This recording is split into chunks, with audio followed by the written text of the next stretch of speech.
매도 자체가 변동폭이 굉장히 커졌어요. 그러니까 상장 당일에는 공모가에서 60%에서 400%까지 움직일 수 있다 보니까 어떤 공모주는 시작하자마자 정말 60%로 직행하는 그런 공모주도 있고 어떤 공모주는 400% 가는 공모주도 있거든요. 공모주를 고르는 방법이 크게 사실 세 가지가 있는데요. 이제 한 가지는 그 시장의 좀 주도주가 될 만한 종목들이라고 하면 좋을 것 같아요. 그래서 예를 들면 뭐 2차 전지가 한참 좋았었을 때에는 2차 전지 관련주가 나왔다. 그럼 이제 그게 또 굉장히 흐름을 좋게 가고요. 두 번째는 구주 매출이 없는 종목들. 실제로 구주 매출이 많은 종목들은 상장일에 잘 안 올라요. 마지막으로 말씀을 드리면 상장일에 아무래도 매도로 나올 수 있는 유통 가능 물량이 좀 적은 종목들이 유리합니다. 그래서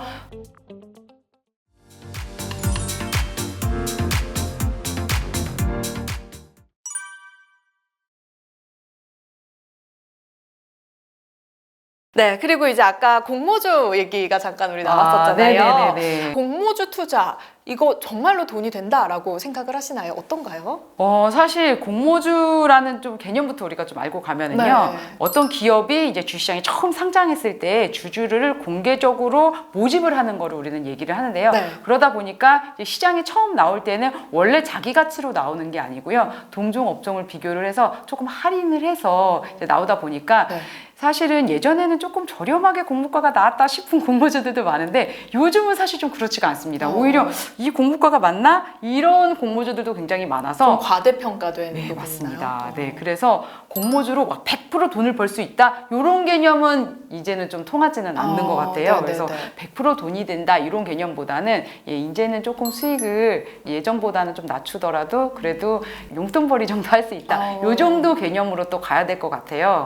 그래서 예전처럼 뭐 그렇게 큰 돈, 막 로또 되기만 하면 뭐 로또나 이런 시절은 이제 지났고 뭔가 이제 좀 소소하게 용돈벌이 정도로 생각하면 나쁘지 않다. 그러니까 저 같은 경우도 이제 제가 2015년부터 공모주를 했었는데 실제적으로 2020년도부터는 균등제도라는 게 새로 생겼어요. 그건 뭐예요? 네, 그래서 균등제도라고 그래서 예전에는 비례제도만 있어가지고 내가 가진 돈에 대해서 공모 주식수가 정해져 있으니까 그 비례주수에 이제 나눠가지고 내가 청약 주식수를 받을 수가 있었는데요.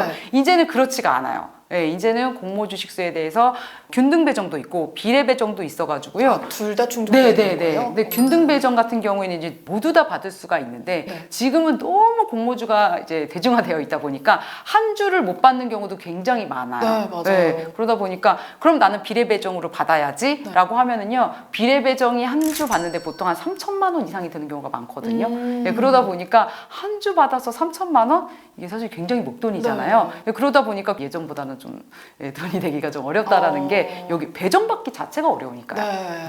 그렇습니다. 그렇다면 좀 이 공모주 청약할 때 뭐 비례 배정과 균등 배정 좀 더 받을 수 있는 방법도 있나요? 내가 균등 배정을 좀 더 받고 싶다라고 하면은요. 균등 배정 같은 경우에는 방금 말씀드렸지만 균일하게 동등하게 배정을 받는 거기 때문에 계좌 수 많은 것이 유리해요. 그래서 계좌를 여러 개 개설해야 돼요. 그렇죠. 근데 계좌는 1인 1계좌만 사실 청약을 할 수가 있기 때문에 내가 가족이 있다라고 하는 경우에는 가족 계좌를 개설을 해서 같이 투자하는 게 좋고요.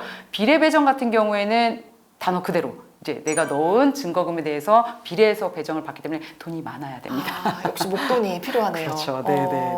네, 그렇습니다. 그래서 비례 배정과 균등 배정, 가족 수가 많든지 돈이 많든지 그렇습니다. 두 가지 잘 챙겨봐야 될 것 같고 최현수님 블로그 보면은 뭐 공모주 청약해서 커피값, 치킨값 이런 것들 벌어서 아주 유용하게 잘 사용했다 뭐 이런 글을 많이 봤는데 공모주 투자했을 때 평균적으로 뭐 수익은 어느 정도 난다고 생각하세요? 사실 평균이라고 얘기하기가 굉장히 어려운 게요. 작년부터는 이제 개편안이 생기면서 매도 자체가 변동폭이 굉장히 커졌어요. 그러니까 상장 당일에는 공모가에서 60%에서 400%까지 움직일 수 있다 보니까 어떤 공모주는 시작하자마자 정말 60%로 직행하는 그런 공모주도 있고 어떤 공모주는 400% 가는 공모주도 있거든요. 그래서 이거를 참 평균 편차내기가 굉장히 좀 어렵고요.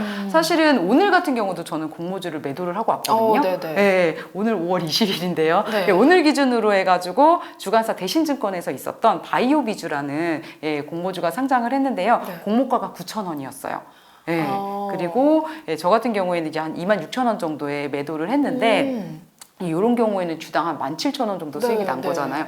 굉장히 수익이 많이 난 거예요. 네. 네, 이러다 보니까 이제 균등 같은 경우에는 2주씩 받았어요. 그러다 보니까 17,000원에 곱하기 2하면 34,000원. 그쵸? 그러다 보니까 우리가 치킨값이라고 얘기를 하는 게 1인당 투자해서 이렇게 2주 받아서 네. 34,000원 수익이 났으니까 아, 치킨값은 됐구나. 이렇게 얘기를 이제 하시는 건데요. 네. 사실 이렇게 오늘처럼 수익이 많이 나는 경우는 아주 뭐 흔치는 않습니다. 드문 경우군요. 네. 네.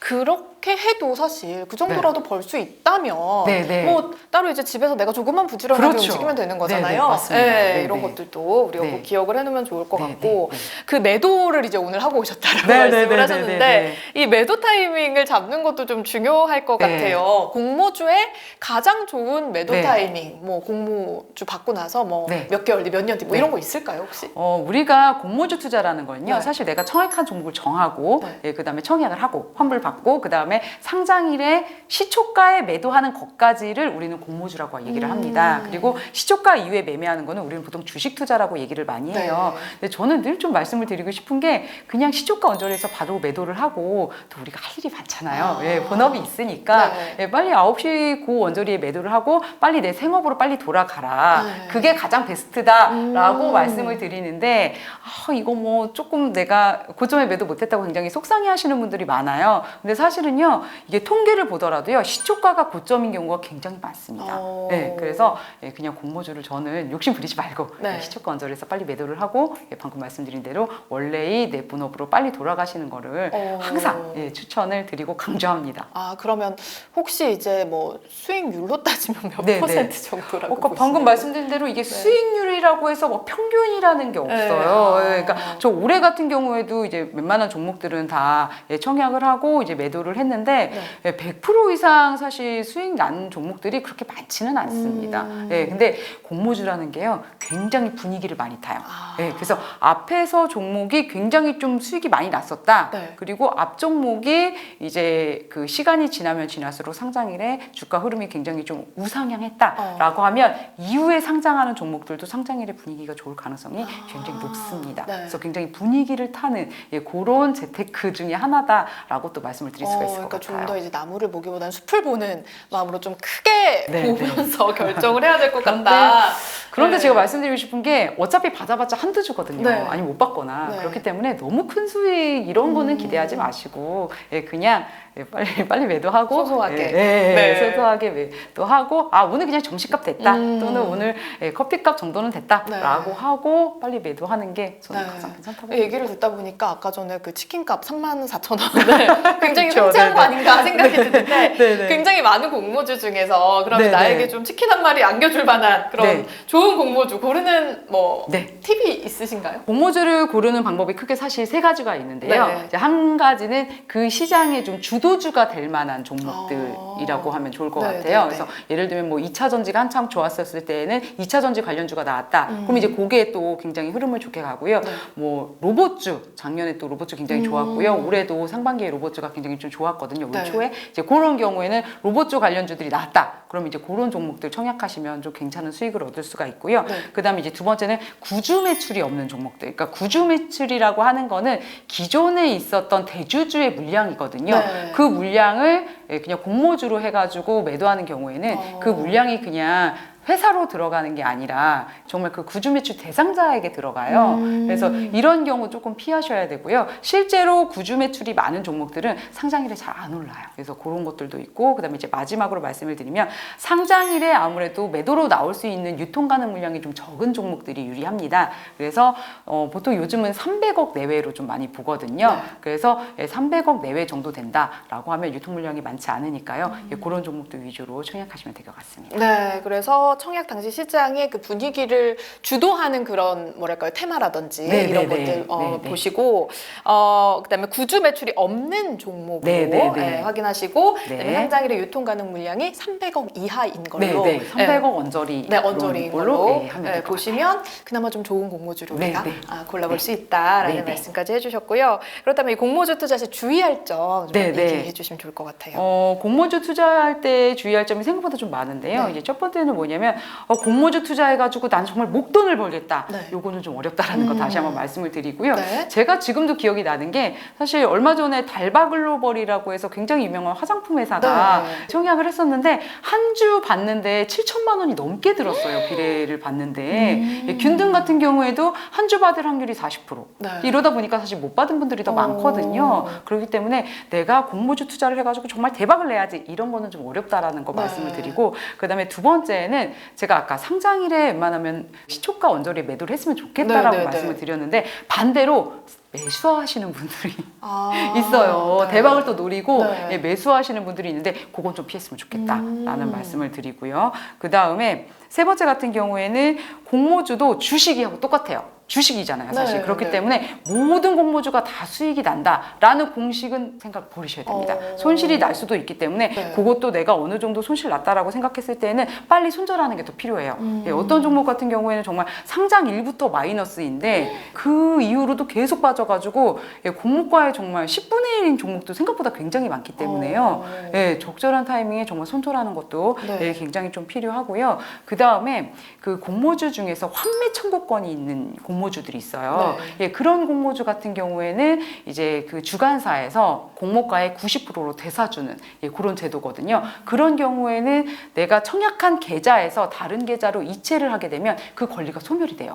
네, 그렇기 때문에 청약한 계좌에서 매도를 해야 돼요. 네. 그렇기 때문에 환매 청구권이 있는 종목들은 잘 기억을 하셨다가 네. 절대로 타 계좌로 대체하지 마시고 해당 계좌에서 각각 매도를 하시고요. 만약에 환매 청구권이 있는 종목인데 주가가 생각보다 많이 빠졌다. 네. 그러면 90%로 내가 증권회사에서 되사할 수 있는 그런 권리가 있으니까 그런 경우에는 권리를 꼭 행사하셔가지고 그래도 공모가에서 10% 정도만 마이너스 나는 거니까요. 네, 근데 이거를 또 잊으시고 마이너스 많이 나는데 그냥 매도하시는 분들이 계신 거예요. 그게 제가 너무 좀 보면서 속상하더라고요. 그래서 환매 청구권이 있는 종목들은 항상 좀 잘 기억을 하셨으면 좋겠다. 자, 그렇다면 마지막으로 이제 막 재테크를 시작해 보려고 네, 하는 뭐 주식 관련해서 주린이라고 하고요. 네, 그런 네, 분들에게 네. 조언 한마디 해주신다면요. 제가 제 재테크 할 때 항상 말씀을 드리는 게 슈앤슈의 그 세 가지 법칙을 잊지 말아라라는 말씀을 꼭 드리는데요. 강의할 때도 굉장히 좀 제가 주의하라고 말씀드리는 것 중에 하나인데 이제 첫 번째는 원금을 잃지 않는다예요. 워렌 버핏 유명한 투자 대가인 워렌 버핏이 한 말이기도 한데요. 네. 재테크를 하다 보면 좀 원금을 좀 잃는 경우가 있거든요. 맞아요. 근데 원금을 잃게 되면 사람들이 대체적으로 얘를 빨리 복구하기 위해서 오히려 더 리스크가 큰 상품에 내 자산이 좀 많이 편입돼 있는 걸 볼 수가 있어요. 네. 그렇게 되면 또 손실이 나고 이게 반복되는 경우가 굉장히 많기 때문에 내가 내 성향을 좀 잘 파악을 한 다음에 되도록이면 원금을 좀 잃지 않는 재테크를 했으면 좋겠다. 그래서 이제 제가 아까 제 자산 비중에서 예적금이 가장 높은 이유가 이렇거든요. 네. 예, 저는 원금에서 손해 나는 걸 너무 싫어하기 때문에 예, 그래서 원금을 잃지 않는 그런 재테크를 했으면 좋겠고요. 그다음에 두 번째는 스트레스를 받지 않는 재테크를 해야 된다. 사실 원금을 잃지 않으면 스트레스를 안 받아요. 네. 예, 이게 사실 첫 번째 법칙하고 좀 연결이 되는데 내가 스트레스를 받게 되면 그 금융 재테크는 또 안 하게 돼요.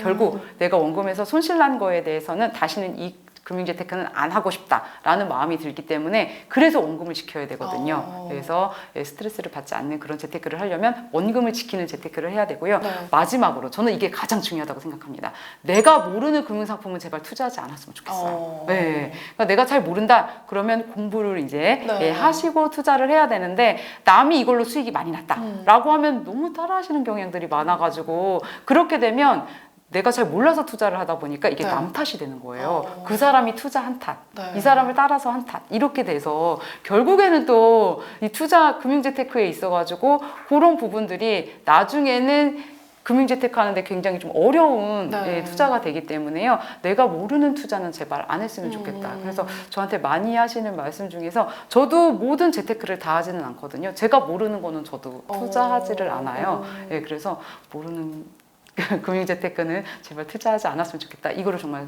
최대한 강조드리고 싶습니다. 네. 모르지만 좀 하고 싶다라는 생각이 든다면 우리 슈앤슈님의 블로그를 가셔서 열심히 하시고. 공부하시고 네. 참고해서 투자를 하시면 좋을 것 같고 본인의 그 성격도 되게 영향을 많이 미치는 것 같아요. 맞아요. 이렇게 재테크는. 투자를 해놓고 좀 잘 잊어버리고 사시는 분들이 계시는가 하면은 네. 매번 들여다보면서 스트레스 받으시는 분들 그런 분들은 정신 건강에도 안 좋기 때문에 우리 슈앤슈님께서 얘기하신 재테크 3법 스트레치 꼭 기억하셔가지고 우리 몸도 마음도 건강하면서 우리 잔고까지 건강해질 수 있는 그런 투자를 우리가 할 수 있었으면 좋겠습니다. 자, 오늘은요 전업주부에서 재테크 여왕이 된 파워블로거 슈엔슈님과 함께 얘기 나눠봤습니다. 자, 오늘 말씀 고맙습니다. 네, 감사합니다.